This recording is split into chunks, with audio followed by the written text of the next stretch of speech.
लेकिन देखिए, अब आखिरी के 2 चरणों में हर कोई बढ़त बनाना चाहता है। दरअसल अब सिर्फ 111 सीटें बची हैं। अखिलेश यादव का युद्ध प्लान इन 111 सीटों पर क्या है, वो भी आपको बताते हैं। अखिलेश का अंतिम युद्ध प्लान देखिए, सुभासपा और अपना दल कमेरावादी के साथ गठबंधन है। सुभासपा को 18, अपना दल कमेरावादी को 7 सीट दी है सपा ने। दूसरे दल के कई बागी विधायकों को पार्टी से जोड़ा। गोरखपुर में बसपा विधायक विनय शंकर तिवारी को जोड़ा। जौनपुर की बसपा विधायक सुषमा पटेल को साथ लाए। बलिया में नारद राय, अंबिका चौधरी को दोबारा साथ लाया अखिलेश यादव। अति पिछड़े दलित और मुस्लिम के साथ समीकरण तैयार करने की कोशिश है। इस हर सीट पर गठबंधन के सबसे मजबूत नेताओं पर दांव खेलने की कोशिश अखिलेश यादव ने की है। अब बात आगे बढ़ती है और बात छठे दौर के उस जिले की बिसात की जिस पर सबसे ज्यादा निगाहें टिकी हुई हैं। जी हां, बात गोरखपुर की करते हैं। सबसे पहले गोरखपुर जिले के पिछले 3 नतीजों को आपको बता दें। 2017 में जब चुनाव हुए तो भाजपा ने 8 सीट जीत ली और सिर्फ 1 सीट बसपा के खाते में गई थी।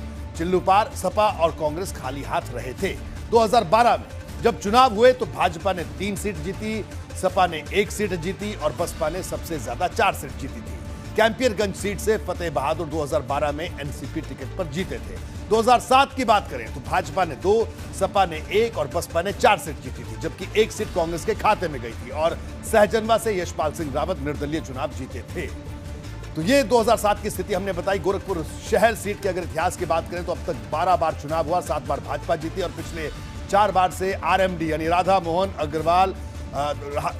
दास अग्रवाल यहां से विधायक रहे। 2002 में राधा मोहन दास अग्रवाल हिंदू महासभा के टिकट पर जीते।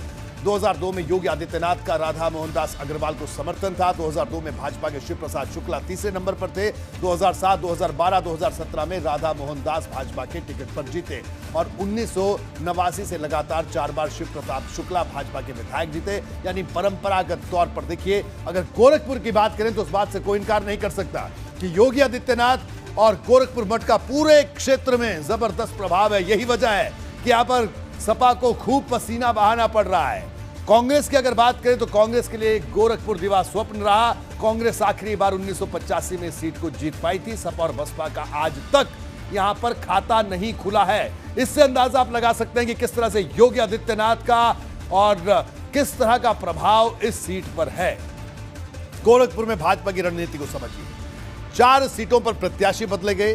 गोरखपुर में राधा मोहन दास की जगह सीएम योगी मैदान में है। सहजनवा से शीतल पांडे की जगह प्रदीप शुक्ला को टिकट दिया गया। खजनी में संत प्रसाद की जगह श्रीराम चौहान को उतारा।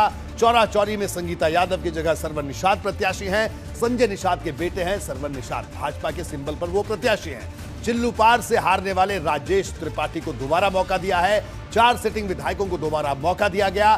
कैंपियरगंज से फतेह बहादुर, पिपराइच से महेंद्र पाल सिंह प्रत्याशी हैं। ग्रामीण से विपिन सिंह, बांसगांव से विमलेश पासवान प्रत्याशी बनाए गए हैं। इस तरह से गोरखपुर को, जो कि बीजेपी से यह मानकर चल रही है क्योंकि योगी आदित्यनाथ का अभेद्य किला और इस किले में सेंधमारी करने की कोशिश अखिलेश यादव कर रहे हैं, लेकिन बीजेपी का दावा है कि गोरखपुर में किसी की नहीं चलने वाली है। लेकिन देखिए, गोरखपुर में अखिलेश की क्या रणनीति है।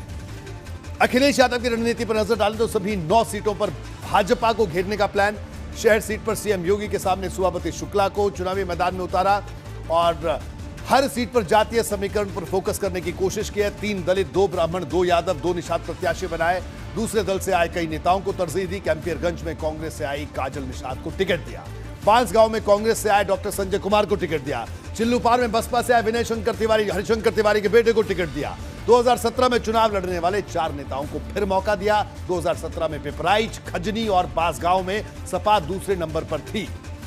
तो ये हमने गोरखपुर की स्थिति आपको बताई।